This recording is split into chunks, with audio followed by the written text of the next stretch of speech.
guess it is important for us to see that there's and other actors in the financial ecosystem on three fronts. First, the customer must remain at the center of all that you do. Their needs must drive all financial services and products. As you know, Your Excellency, on the 17th of this month, we began firmly regulating the digital credit providers that have been a problem in this country. So all that business of them calling you or calling, let's say, a customer, a borrower, and demanding that the payment be done using unethical means, that is a thing of the past. Second, the products and services should be accessible, and not just from a delivery channel perspective, but also affordable. So the importance of affordability. Thirdly, and ultimately, it's about uplifting the lives and livelihoods of our citizens. Your Excellency, we are in this country, we've listened, we are acting on it. It's now my distinct honor to welcome you, Your Excellency, to make your remarks. I ask you to stand up. Yes, sir.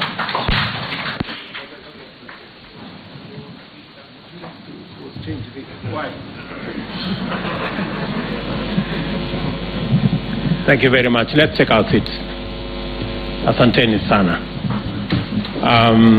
The Governor of Central Bank, CEOs of Safaricom, KCB, NCBA. Is that correct? Yes. Distinguished leaders present, members of the financial sector, good afternoon. Let me first, on my own behalf and on behalf of my government, appreciate that we are having a conversation today about hustlers. This is very important to me. And I remember when I was informed about this meeting and about what Safaricom and your partners were intended to do. I was actually planning to have a meeting with you. So I think somebody must have leaked to you that that I was looking for you, because I have been sent by your customers. The people who cannot make it to your offices, the people who cannot make it to the negotiating table, have sent me to you, because they want the relationship between you and them to be mutual, and they want a win-win outcome out of the relationship that you have with them. Because they can't find their way to your good offices, they have given me instructions to come and speak to you about their issues. And I am happy that you already are walking in the correct trajectory. The announcements you have made here are very positive, in the right direction. I am very confident that walking this journey in the direction you have started, we will get to the correct destination. You are aware that in the last several months in the campaign, Fuliza was a very popular word in our campaign. And I'm happy that you are listening. And because you are listening, today you have made a very positive statement on matters Fuliza. First, I am very happy that between 4 and 5 million Kenyans will by beginning of November they will be out of the blacklisting. That is very important. Very important because these 4 million Kenyans have been excluded from any formal borrowing because of blacklisting, and they have been left at the mercy of shylocks and predatory lenders that exploit them. And many Kenyans pay as much as 1,000% for credit. The fact that they will now be out of that space is a very positive development, and I want to commit here that the government of Kenya is not against credit listing or credit bureau facilities. In fact, we support CRBs as a mechanism of instilling financial discipline in our financial sector.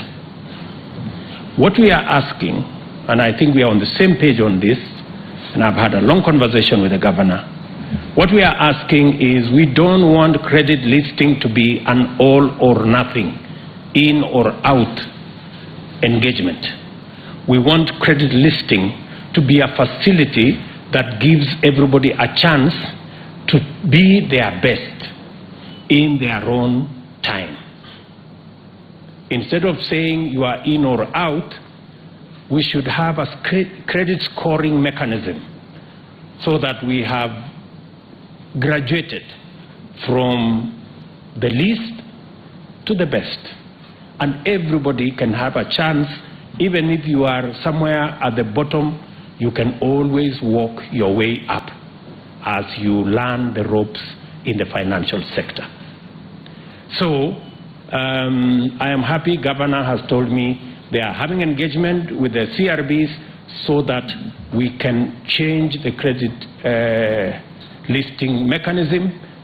Instead of blacklisting, we can have a graduated mechanism that allocates rating on every citizen that is borrowing in the manner in which they have borrowed and in the manner in which they have paid back.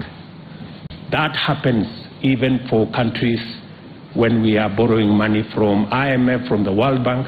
That is a universal principle of rating people on, or scoring people on matters credit. So that development is a very positive development for the millions of Kenyans who suffer great loss. They are excluded from formal borrowing, and they are also excluded from many other things. Some people lose jobs. Some people lose opportunity to be hired because when they are asked to bring their credit listing status, if you are blacklisted, then you are told you are not a very good person. So that will now redeem close to 4 million Kenyans, and I want to say to Safaricom and your partners, you're walking in the right direction. Secondly, we have agreed, and I am happy the CEO of Safaricom has announced here that access to Fuliza, the interest rate will come down by 50%. That is a step in the right direction. And many people will benefit from this step. I am very confident that we can do more and we can do better.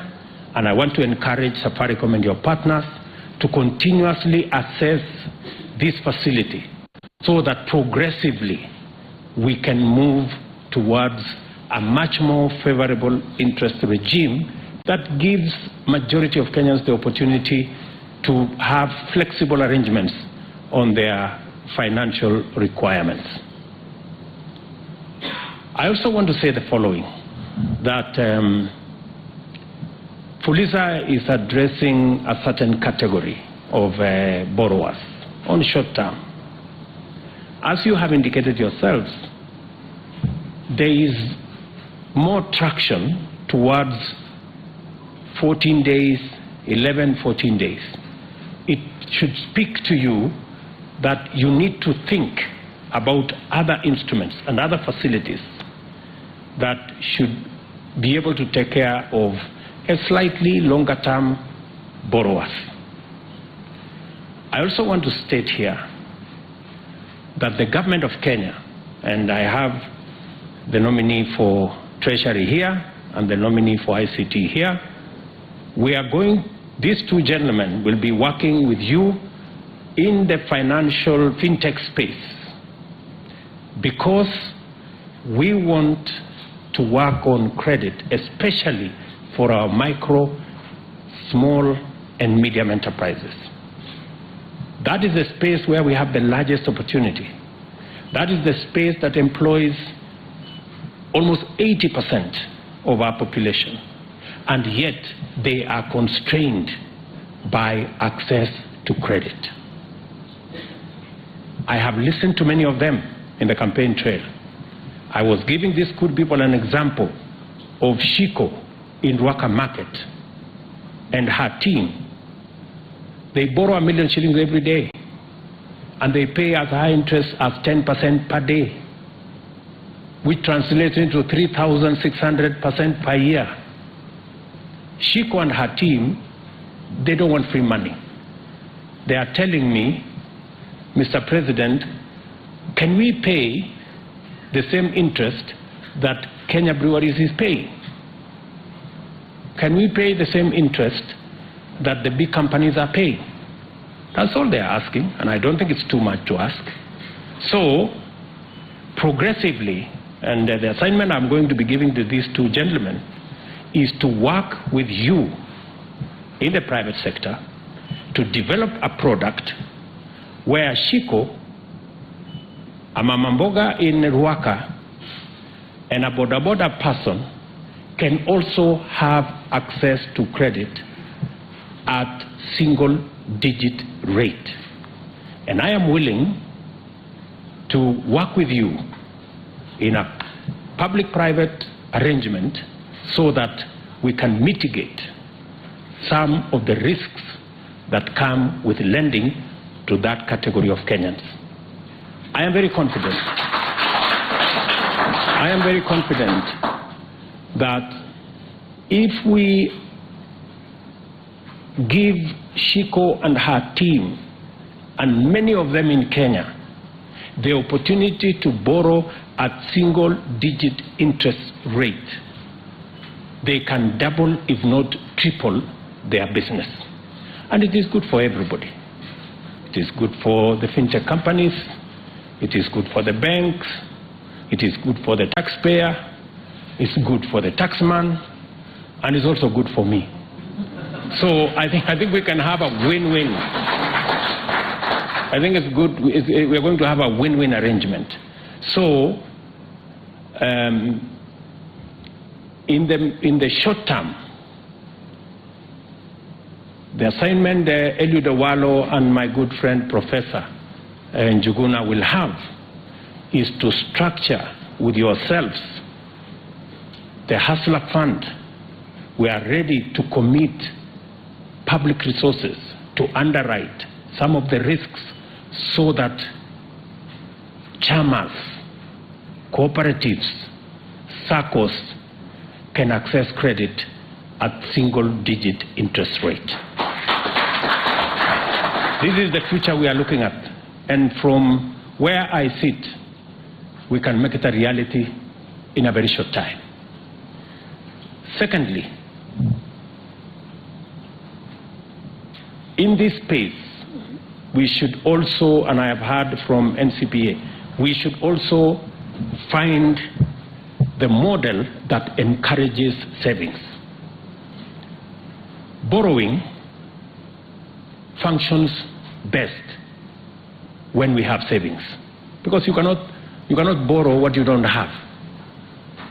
And we have continuously borrowed the savings of others, and that is why we are becoming slaves to our lenders.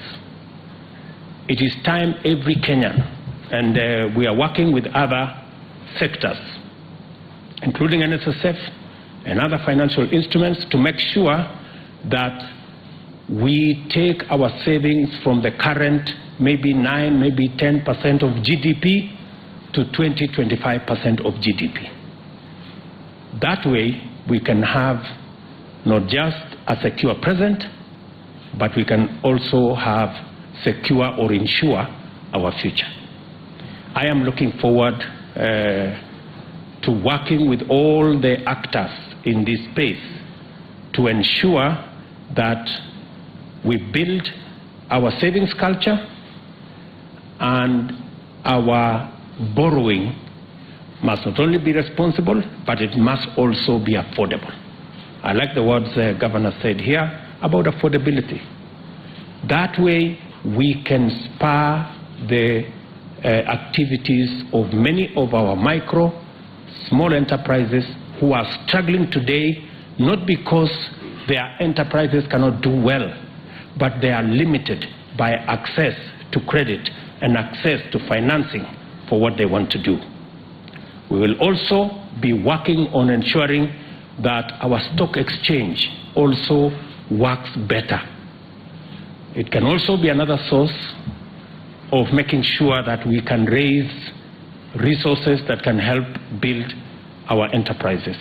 That is why I have created the Ministry for Trade, Investment and Industry, so that we can look much more closely to our financial markets, work much more closely with our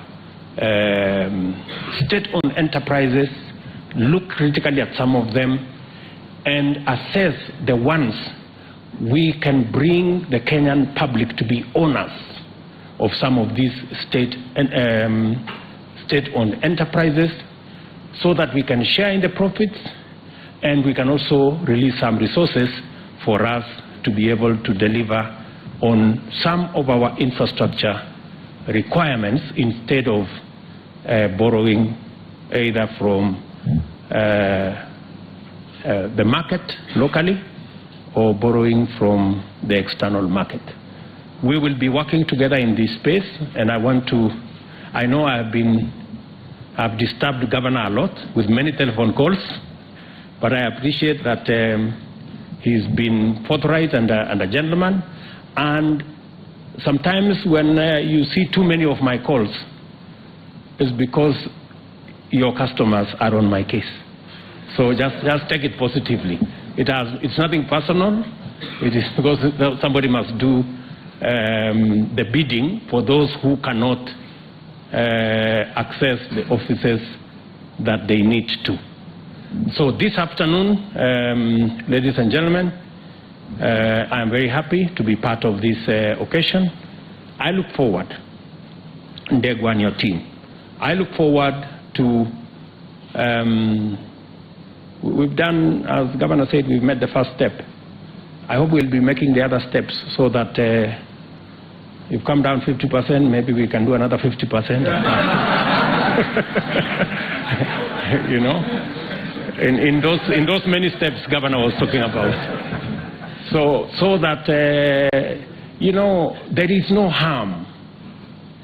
We've already set a record for ourselves.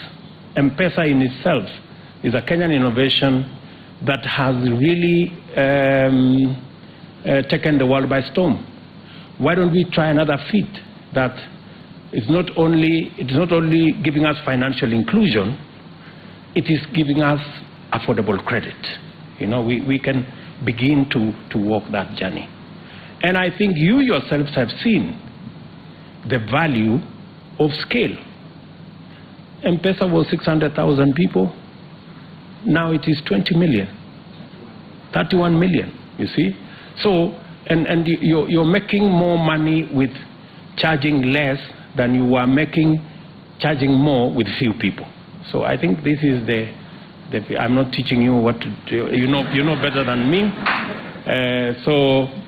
I will encourage you to walk that journey. Governor, please explain to our good friends in the CRB space that it's not our position that we are against CRBs, no.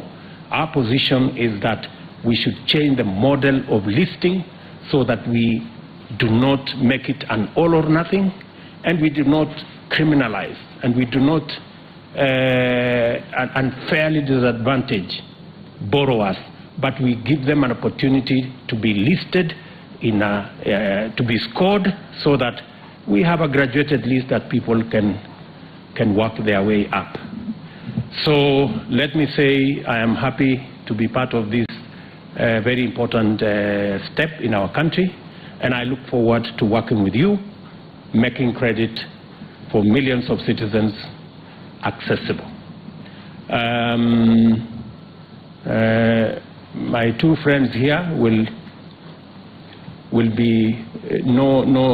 have a clearer brief on what we need to achieve as an administration, and we are going to work with you to make sure that we go that journey together. I'm also happy, Governor, that you are bringing into the regulation space our online betting companies, because we also want them to pay taxes. At the moment, they are operating in a space that is opaque.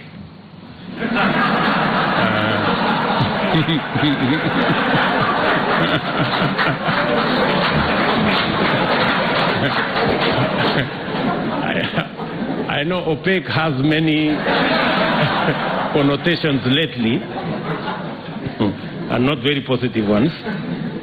But that space needs much more clarity, and I am happy that the Central Bank of Kenya is taking steps to bring the actors in the online betting space to regulation, so that we can make them much more accountable, and they can also support us build this country by everybody paying their piece and paying their taxes, so that we can develop the country together. So otherwise, we will be engaging as we move on, and I look forward to working with you to make sure that we have accessible, affordable credit. It is our intention overall to bring down the cost of living in Kenya. And cost of living has many components. We are working with fertilizer and other actors to bring down the cost of food. We are working with our housing program to bring down the cost of shelter and making sure that people have affordable housing. And with you, good people, also bring down the cost of credit, so that we can make Kenya a better place for all of us. Thank you very much, and God bless you. Naomba sote tusimame wima kwa ajili ya wimbo wa taifa wa Jamhuri ya Kenya, wimbo wa taifa.